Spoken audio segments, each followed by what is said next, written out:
Alarm contacts provide warning signals. Alarm contact 3SB71JL usage example. Connect 3SB71JL to the circuit breaker. Through the internal connection hole of the circuit breaker, upper and lower connection holes. Handle connection holes to connect. Test after installation. Ensure the alarm contacts work properly. Test whether the buzzer is working properly.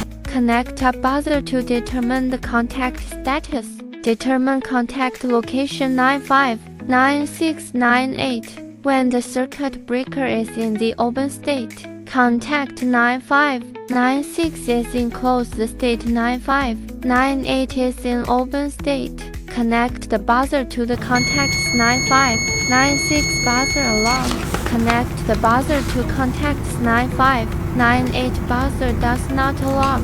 Close the circuit breaker. Contact don't move 9598 is in open state. Connect the buzzer to contacts 9596 buzzer alarm.